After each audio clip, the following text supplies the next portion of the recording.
main support staff to clear the room.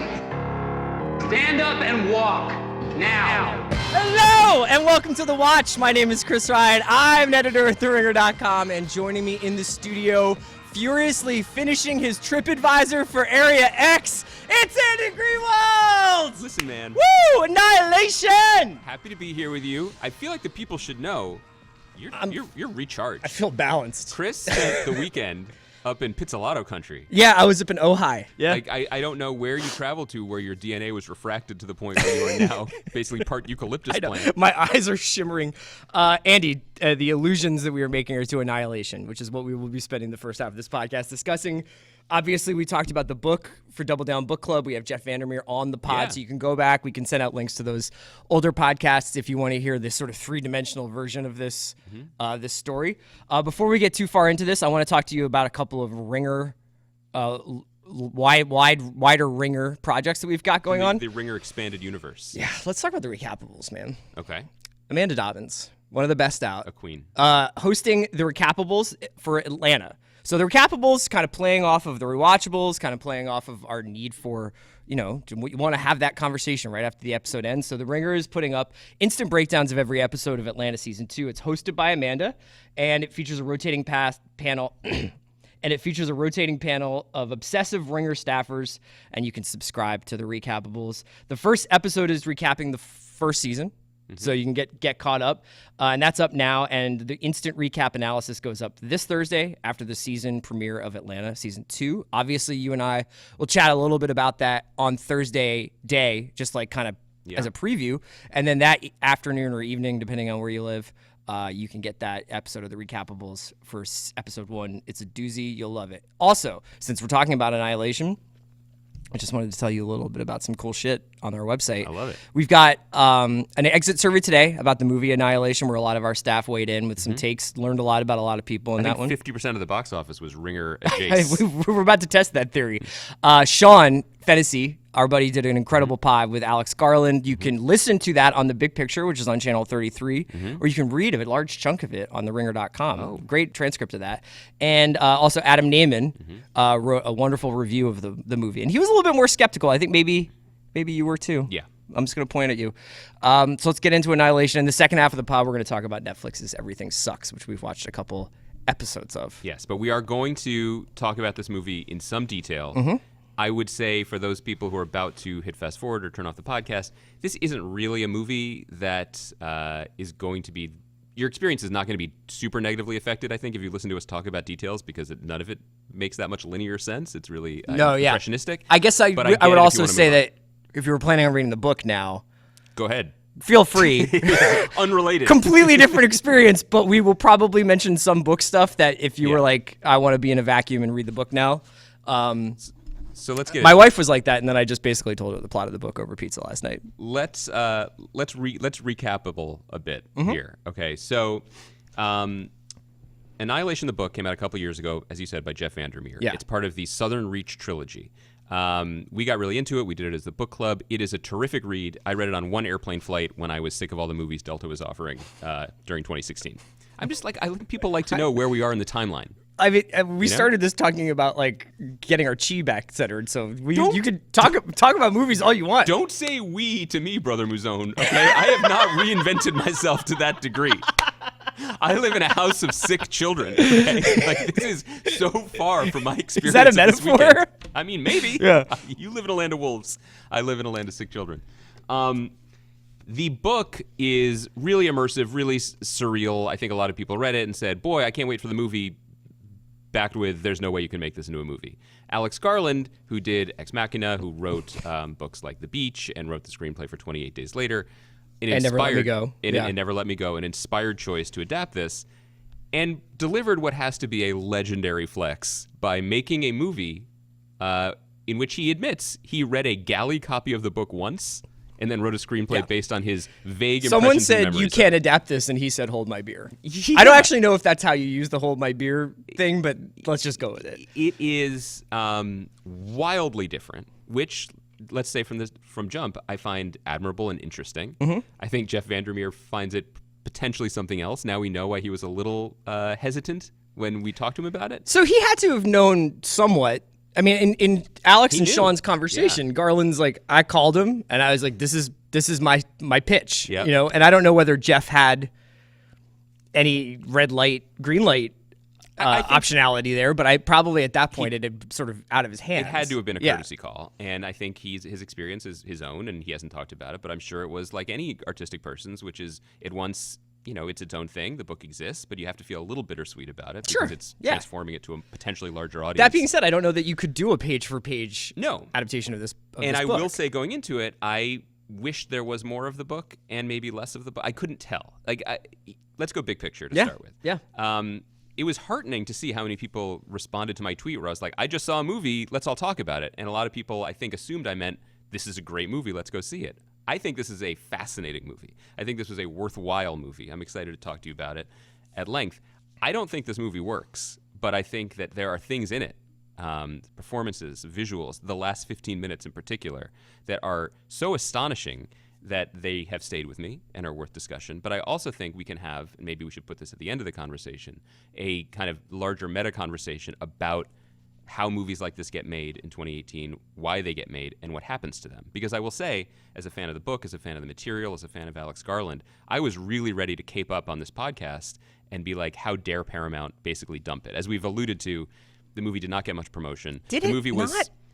I mean, because there are stars in it, you know, Natalie Portman did Saturday Night Live and Gina Rodriguez was on Maron's podcast. Like, they were out there.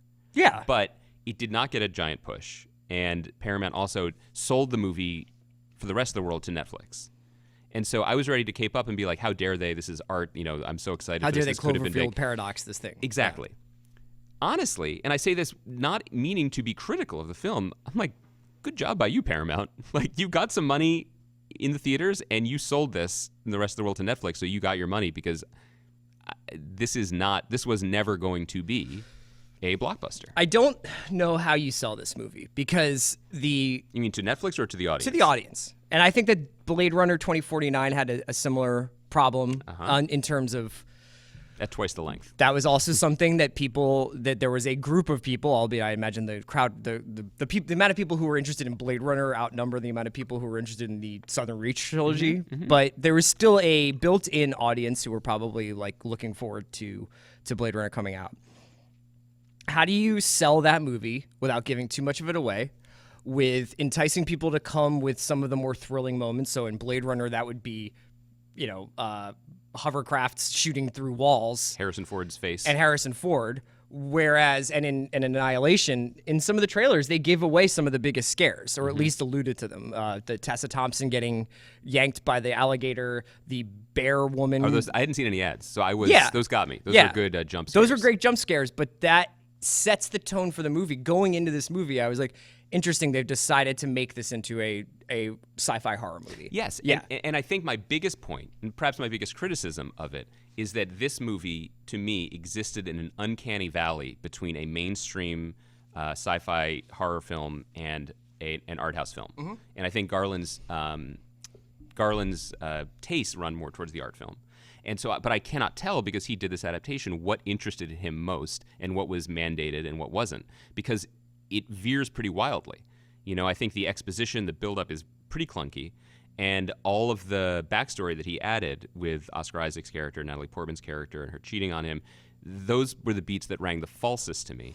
But again, I cannot tell if that was a studio being like, we need some origin, we need to know her emotional whatever, or, and maybe you know this from interviews, or this is something that Garland himself is less interested in, because his work generally is about people who have either intentionally distanced themselves or have, for whatever reason, are emotionally cut off from the world. Like, that is his work. Yeah, and I think also in a couple of his works, for instance, I guess all of his works, and to some extent, they put people in extreme situations and they have an ostensible mission, but that mission is corrupted by human nature, right? So in Sunshine, Or human break, right. yeah, in Sunshine, they're ruins supposed to humanity. restart the sun with a nuclear weapon. And Sunshine is actually What an elevator pitch. it's One of the actually all-timers. the inverse of this movie, where Sunshine is this incredible kind of philosophical tome with Cliff Curtis talking about how the sun and brightness is the opposite of darkness, and that's where we find God. And like you're gonna, if you were to die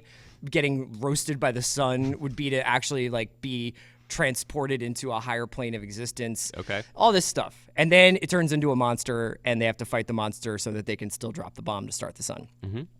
This is the inverse. This is they fight the monsters in the beginning so that they can get to the philosophical stuff at the end. Mm-hmm. That's cool. Yeah. But in each of his movies, I think for 28 Days Later, when you get to the Christopher Eccleston character at the end, when you get to the Brendan Gleeson character, and they're kind of all the things that you would hope that we could transcend if we were in an extreme situation actually come up. And in this movie as well, I think that he puts together this group, and then he has this group fall apart and have these people. I mean, as the Cass character says, we're all damaged goods, which I think is a little on the nose, but sure was. Yeah, so I guess I can't not talk about this in relationship to the book, because I think that in the same way, and you know, in some ways we're unique, or the people who've read the book are unique, but this is an increasingly common occurrence in movie going and in television watching, where you are watching something that is executing a vision of source material. And that's not that significantly different than the way entire movie history has been with people making Westerns off of, you know, Louis L'Amour books. But this is something that you have a relationship to the same way somebody might have a relationship to a certain Batman storyline or a certain Avengers storyline. And I couldn't just watch the movie. Now, I actually really liked it. I actually thought it was this interesting artist's embellishment of some ideas that Vandermeer had with their own ideas. And I thought that the actual physical, visual representation of Area X, what Garland calls the shimmer, Which he calls for. Look, why that was. Why did Area X is pretty cool. Area I don't know X why is a you cool could name. But you know, you brought up some stuff about what Paramount brought into it, and there's some pieces online this week, you know, today about the original script that Garland had. Oh, okay. And more than anything, I think it had more of the stuff that you didn't like. There was more King, Yes. apparently. There was more Southern Reach, but Southern Reach as this nefarious agency that was imprisoning Lena, whereas in the book, it's entirely voluntary. Yeah, she volunteers. Right? Yeah.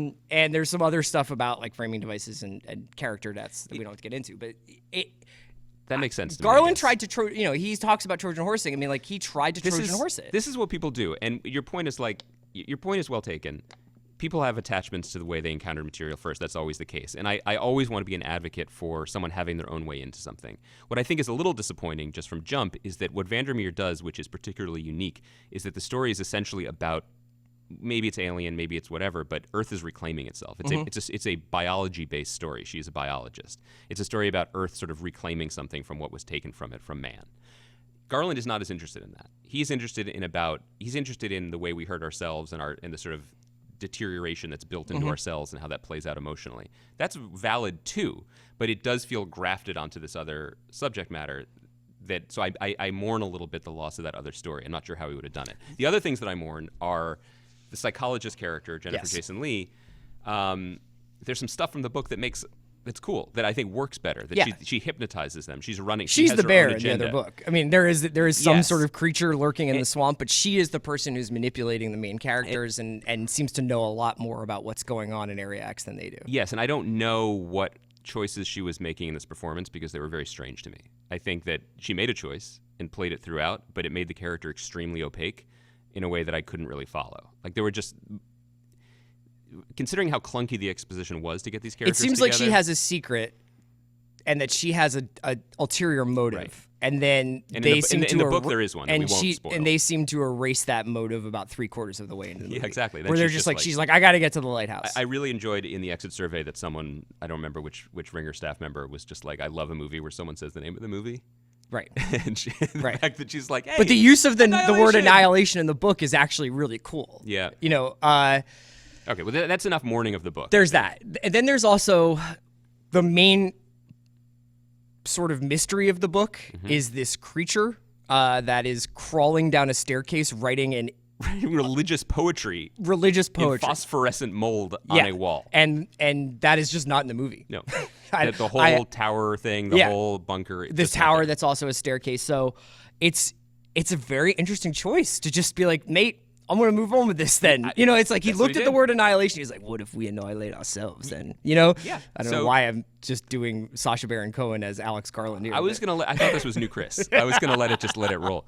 Okay, so all that being said, there are some really worthwhile things about it. Again, it's a little bit of half-stepping. Like, I loved the all-female expeditionary force and what that represented visually and what that could represent thematically. I think that was punted a little bit. Yeah, also Gina Rodriguez on her Ellen Ripley shit was just outstanding. That was a surprise. Yeah. But she was great. Yeah. If you listen to her on Marin, she does a lot of Krav Maga. Does she? Is that how you say it? Krav Maga, I yeah. think. It sounds like I'm imitating the parrot from I, Tonya when I say that. I thought that the bear scene that's great. was just astonishing. The Gina Rodriguez's interrogation scene and paired with the bear who has Shepard's voice inside of it was one of the most uniquely terrifying things I've seen in a very long time. Can I sidebar for a second here?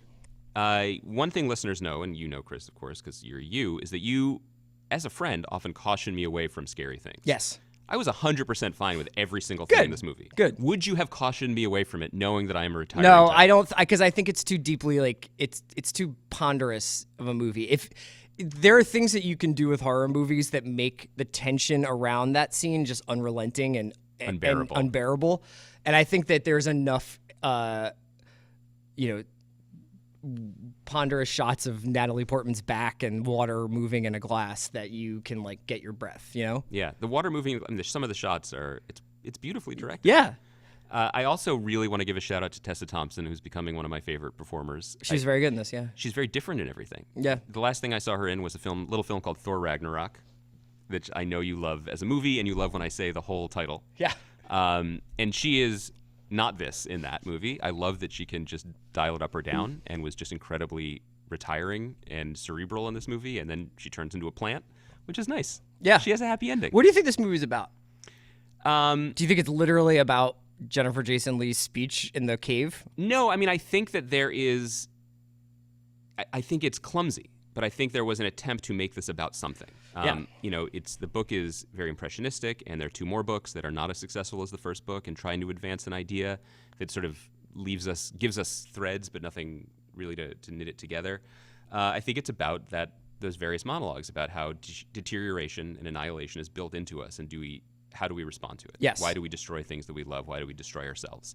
I think that was sort of clumsily handled, but the sheer what the fuck beauty of the end of the film is so moving and unsettling and inspiring. And that was my main thought. Like, I think that there used to be a time when there were two versions of this movie. There was the big budget movie, and then maybe there was the Picnic at Hanging Rock indie that I think he kind of wanted to make. And he went up the middle. He made a $40 million sci-fi horror philosophy movie. Yes, and I don't think it works, because I don't think that could ever work. But I think that the fact that he Trojan horsed that ending, just visually, choreographically, just psychologically into this movie, was really impressive and really profound. And I think that scene, and I have to give a shout out to our old Grantland colleague, Emily Yoshida, who wrote a piece on Vulture that basically suggested that there was a connection here to mental illness and depression and the ways that we hurt ourselves when we are not aware of hurting ourselves. And that is what that dance with the rainbow double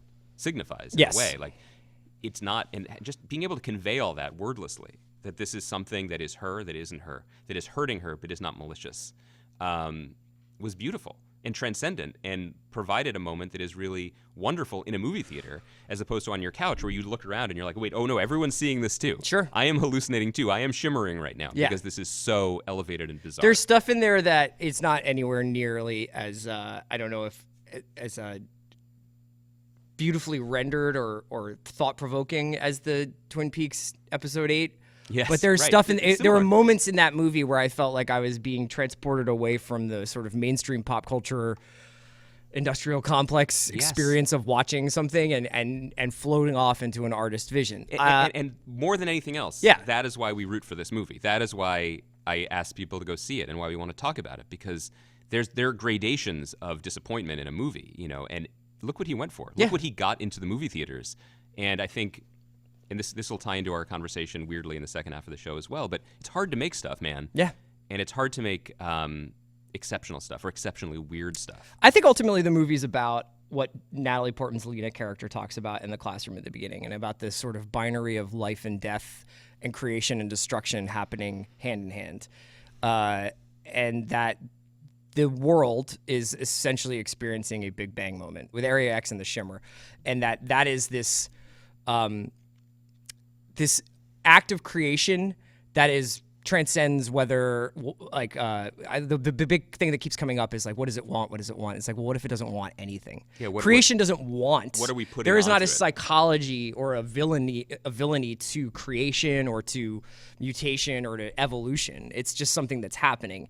And I haven't quite bothered to piece together what the Oscar Isaac's character is named Cain. He kills his brother, quote unquote, with the phosphorescent grenade, and then goes kills off. himself, yeah. Yeah, I mean, kills himself, but it's like there's a Cain Abel thing happening in there, and then this idea that they've gone out and maybe they're going to create a new world together.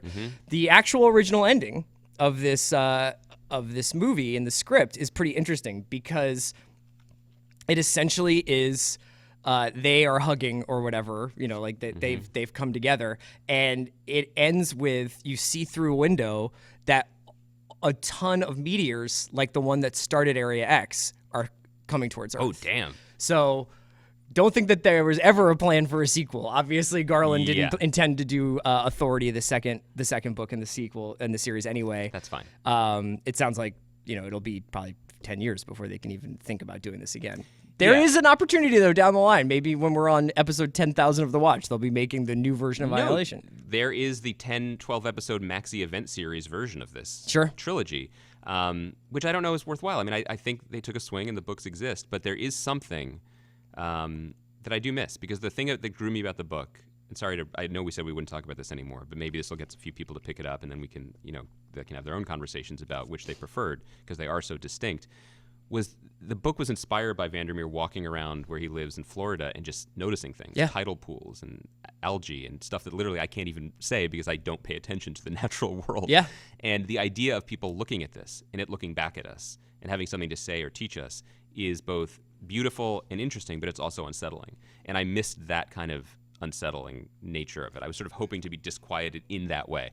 But that said, look, I'm happy to live in a world where Alex Garland got this money, where he got Natalie Portman and Tessa Thompson to sign up to do this. We also just keep getting good movies, man.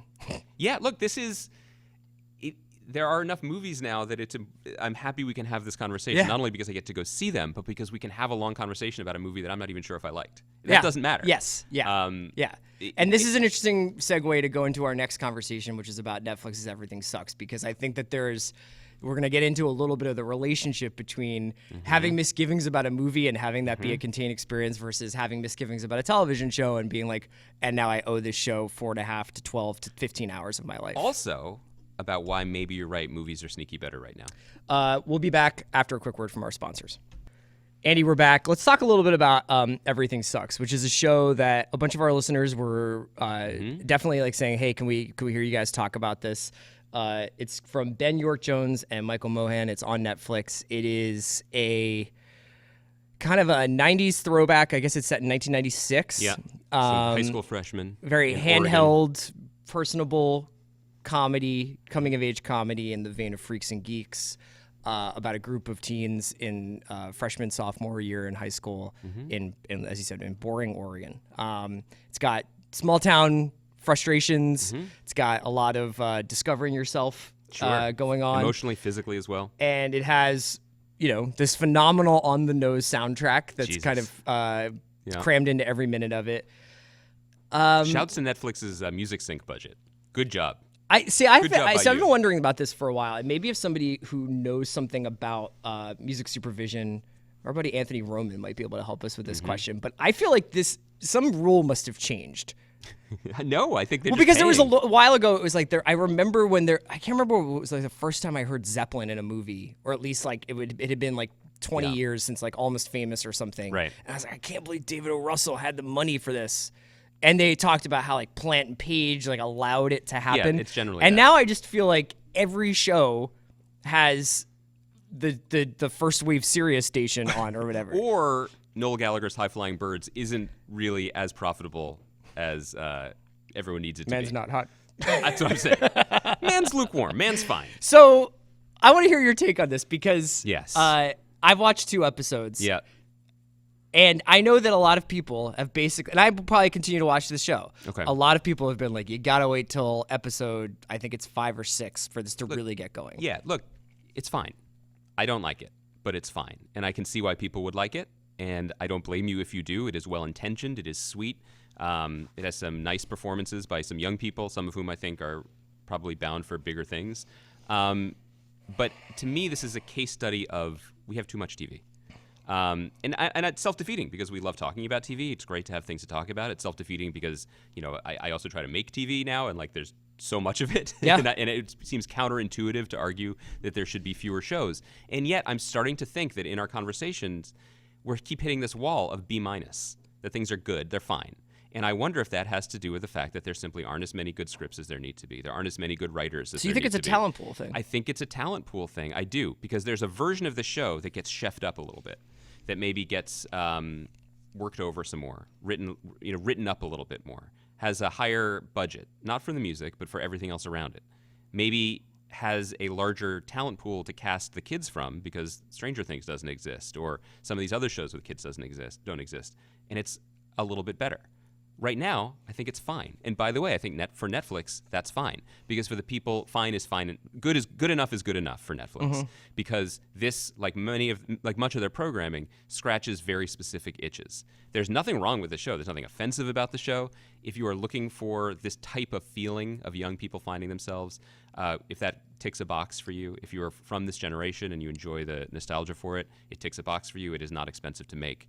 But I'm starting to get frustrated that things aren't better. Yeah. Also, everybody's outfits in this show are now cool again. So you just it's easy. Yeah, it's not the high-waisted jeans are just back. There's just I'm watching this and I'm like, I see that they want to be freaks and geeks, but extremely Lloyd Benson voice. Like, I watch Freaks and Geeks. You are not Freaks and Geeks, and because it's trying to be that and falling short of it, both emotionally and comedically, I had the wrong reaction to a lot of it. There's a big set piece that ends the second episode where our lead character, and that kid is really talented, I think. I think he's Jahai Diallo Winston. I think he's really good. He's a find. In order to woo the daughter of the principal, whom he has a big crush on, Peyton Kennedy, who is discovering that she, in fact, might be gay, he hijacks the AV system of the school and makes a video starring him that's to Wonderwall by Oasis. And I couldn't stop cringing. I thought, not in the same way I would cringe if someone in my high school did this, but cringing in I wish they hadn't tried this, because I just thought it failed. It wasn't clever enough. It wasn't good enough. It just simply was. It literally was karaokeing an emotion that they were chasing, and it wasn't good enough. And you've let me be negative about the show that is otherwise very charming and well intentioned. And I feel bad a little bit. I feel like I'm stepping on bunnies, but that aspect bummed me out. It's starting to get to the point where, I feel like it's almost like it's when you're watching sports, right? And if you watch college basketball every single night versus if you only watch March Madness. Yes. Do you know what I mean? And if you watch 50 Premier League games and you see 10 or 20 1-1 draws, and then you watch Manchester City win it on the final day of the season, and you're just like, is this what soccer is? Holy shit. Like that's how people react to it. And I think that we're having a little bit of that kind of reaction. Obviously, like, we have different appetites for culture consumption between the two of us, but we've obviously been sort of tilting a little bit towards well, let's talk about this movie. Let's definitely have and then with these shows, I think partially because there's just a huge stack of them to get through, we're a little bit more crusty. We're the old music critics who are like, this sounds like Dinosaur Jr. And I think that is somewhat of a disservice to the shows, but is actually partly pretty candid. Yeah. You know what I mean? I think it's fair. You have to work harder to break through now. There's just too much stuff. And yes, there's I'm sure for every time I'm saying Ozark is amazing, someone's like, well, what about X, Y, and Z show that does the same thing Ozark does, but better or worse or whatever. TV is becoming, in a way, what it always was, which is something that scratched particular itches at a certain time. Yeah. There will always be something exceptional, and that maybe wasn't the case before. But it is servicey in a way. And I think your analogy is correct. I don't watch college sports because I want to cherry pick. Right. I want to watch the best people do the best up against the best. Right. It used to be that the TV did not have that huge catalog, that huge library of content. happening all the time from which you had to cherry pick. It used to just be like, well, there's only 10 shows on, Yes, and but I also- like 4 of them. But you also, know? no one was dunking. Yeah. You know what I mean? Yes, yes. It was like watching Penn Cornell in 1950. Right. It was like crisp chest passes. And then we had and 5 it was years about of guys execution. who were really good. Yeah. And now we're like, oh, okay, they're the one and dones. And I think that we are running up against, yes, there's the diluted talent pool, but I think we also, as I alluded to, we're talking about services that are trying to build content libraries and trying to specifically, with a tech mentality, that sounds pejorative, I don't mean it, but with a tech mentality, program to need as opposed to programming to be exceptional, and ticking certain boxes, algorithmic boxes that we don't even know about, and so it's fine. So but let I me feel ask like a you- lot of the shows we've been talking about this year, and people. And it's fine. People love to say, like, I don't like anything anymore, or maybe I never did like anything. But I am noticing that the majority, we were excited to get back into talking about a lot of shows this year, and we've been covering a lot, but I think they've generally been B to B minuses. I think Dark was an exception so far this year. And I think that's really reflective of the quality level of the shows. I think a lot of them have been fine. And, pivoting forward, we're going to talk about a show that premieres tonight on Thursday that you're really into, McMafia on AMC. And I enjoyed it because it goes towards a lot of my interests as well, but I still felt a little bit of the same thing. Like, this could have been better. Yeah, well, that's a great question, is that when you have this kind of volume, like here's an example. And I think you actually would say the same thing about Terriers. Maybe not. Maybe you're a little bit too in the bag for Terriers. Super in the which bag. I love Terriers. I would say the same thing about Justified. There were half of the season of Justified were not throwaway episodes. They had great moments. They had great lines. They had great scenes. But they were almost self-consciously like, here's a one-off because we're going to do like sort of 5 overarching episodes that really are about, like, say, the Margot Martindale character, or we're going to do a Boyd episode that it's Boyd and Raylan. Then there would be like Raylan has to do a case today. And whatever that was, 6 years ago, 7 years ago, in season 3 or season 4 of Justified, you just kind of be like, cool. I mean, like, I like hanging out here. I do not have as much competition for my eyeballs. I think that's a correct point, but I would push back a little bit just to say that the shows you're mentioning, Justified and Terriers, and it's something that FX has always understood pretty well.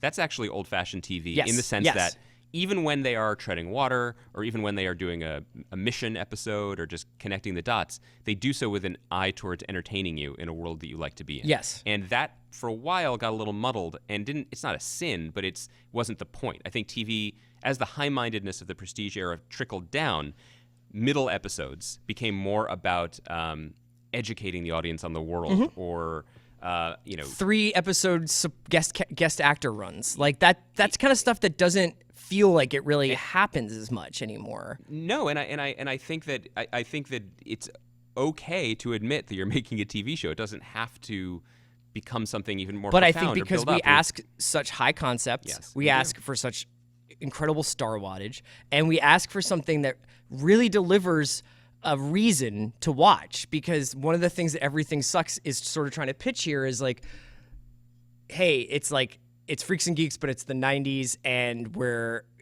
really like investing in the cultural touchstones of the time period. We got slap bracelets, man. Yeah, and that's the concept, right? Otherwise, it's a pretty traditional dramedy, right? Yes, and to follow, I'm curious if you think this. Like, I smiled at the appropriate places because we all knew people like this, no matter the era. The drama kids I particularly enjoyed, and certainly the music cues I enjoyed. Although I have to say, What's the Story? Morning Glory came out in 1995, and that was a very profound Tuesday release day for me in college, because the same day that Superchunk's Here's Where the Strings Come In, but he gets and it Red Hot through and Bothered came out. the Columbia House, And he's in maybe boring it's Oregon, like, he's not in college. it's like it's getting out there. Just gotta say, the same way I'm like, this is kind of getting back to the Lady Bird conversation about how long Crash would have been in rotation. So fair. I understand that, though. Fair. But I'm curious if there was anything in the show thus far that suggested what many people who have defended the show have suggested to us, which is that there's something deeper and more unique or idiosyncratic about these people and their emotional relationship. Yeah, but are you than the willing archetypes. to spend? These episodes are pretty short, and I think that I love that. they're counting on you being able to get through 3 or 4 of them to get to the money part. But do you see any of those trails? Not yet. That's the thing. Not yet, but I take people's word for it. And like the thing with Netflix is, here's the thing with McMafia. I watched McMafia when it was on in England, so I've already seen the season. it was a joy to watch McMafia once a week. I looked forward to watching McMafia once a week. I didn't need to watch 3 episodes of McMafia at once. That would be overkill. But dropping in on these people and their money and their drugs was very exciting to do once a week. I think Netflix is counting on me saying I have 3 hours to watch Everything Sucks. Yep. And that is a different proposition that you're making with the audience. So I'd be curious to know what our listeners thought. Actually, it's just a great opportunity for mention that we have a Facebook page. Oh, Now, great call. We do have a Facebook page where you can go and you can talk about TV, you can talk about The Watch, meet other people. Talk about your skincare regimen. You can talk about my skincare regimen. I don't know about you. I don't have one yet. If but you want, I can introduce you to a guy. But we've created a new place for you guys to come together, hang out, discuss the pod, and get to know fans of the show. Search The Watch on Facebook and go to groups, and you'll find us there. So It's also, you can find it through the Ringers Facebook page too, right? Yeah, I think that you're saying out on Everything Sucks. I'm out. Regretfully, almost. Yeah, I'm saying I'm 1 foot in, 1 foot out. The other thing to remember, and maybe we should have brought this up the last time we had an entire long conversation about the state of Netflix. Anecdotally, obviously they don't provide information, but anecdotally, one of their most successful shows of all time, if not their most successful show to date, is 13 Reasons Why. That's not a show we've discussed. Yeah. Narcos is top 5 for sure. Netflix is realizing that the people who have the interest, the passion, and the time to deep binge, really go for it, are kids, teenagers, who are growing up not checking for Thursday nights on NBC, but just assuming Netflix is its own ecosystem. So the programming is starting to reflect that, and that's a very smart business move. It might be a smart creative move, too, if we get feedback from the teens, who I'm sure want to hear about the skincare habits of 40-something-year-old podcast hosts, but who are just like, this show ticks boxes for me. I enjoy this. I don't know about Freaks and Geeks. I know about this. Yeah. But some of their moves are pointed away from us, despite the whatever generational overlaps exist. Yes. But, this, more than anything, this whole conversation in this podcast has reinforced something that you brought up the other week, that movies might be more exciting right now because it is a chance to once again see the biggest home run swing, the best funded creatively and financially take on something. Now, in the case of Annihilation, I think it didn't work, but boy, was that an interesting swing. Yes, and also the trade between time and payoff is more logical. It's even if Annihilation had been 2.5 hours, it would have been that would have been it. You wouldn't have been like, well, I have to wait for episode 9 for this to really round third and get into like what it's really about. I guess that's 9 hours, dog. That's a long time. No, I know, and again, I hope people will check out McMafia tonight, Monday on AMC. We can talk more about it later. But yeah, I just want to say Andy's a little bit reserved. I loved this show. We give the elevator pitch on that? Yeah, McMafia is just about a guy, a guy named Alex Godman, who is a hedge fund banker living in London. Very relatable. And he's a Russian immigrant, and his uncle and his father have a pretty apparent Russian mob ties, although he looks at himself sort of in the Michael Corleone way of being outside of that in the beginning of Godfather. I mean, not the second Godfather. Sort of different. What about the third? He looks at himself being sort of outside of their history and their legacy and their connections with Russia, and events transpire that draw him in to that world and the world of money laundering and drug smuggling. Those events transpire around the 35-minute mark of the and we pilot. get David Strathairn playing an Israeli political fixer slash and smuggler. By the way, where all my top of the Lake China girl heads at, because your man David Denchik, he doesn't have a long runway. Yeah, but he puts in work. And the waif. Also from Game of Thrones. Oh, great call. Doing a great job as a kind of drugged up, champagned up Russian girl. It's not much of a stretch from what she was on Game of Thrones. Look, the conversation we should have is... Plays Alex Godman's sister, yeah. Only to say this in the broadest possible terms is I think that this is an ongoing conversation even with us in terms of what we want from TV. Yep. Because there are moments when we are so gratified that television has become so micro-programmed to give us shows that just tick our boxes. Yes. That deliver the sorts of things that we're interested in, that we enjoy. And I mean that high and low. I mean that from the pilot of Ozark to the middle episodes of Twin Peaks where there's a 10-minute interlude of a guy sweeping the floor. I mean, these are micro programs. Yeah, absolutely. In a way, and they appeal to us. But I am also at the same time wishing that there were bigger swings still allowed? Now, often you do a bigger swing and you end up with Here and Now on HBO, which, by the way, shouts to HBO for basically convincing the world that this show doesn't exist. We haven't even mentioned it. If you like, HBO puts out 4 dramas a year, maybe. Yeah. They debut 1 or 2 at most. Yes. And this is the new show from Alan Ball, who did 6 Feet Under. It's Tim Robbins and Holly Hunter. And nobody has said a single thing. Except that this is like an abomination. Yes. Like, it is one of the worst shows in recent memory.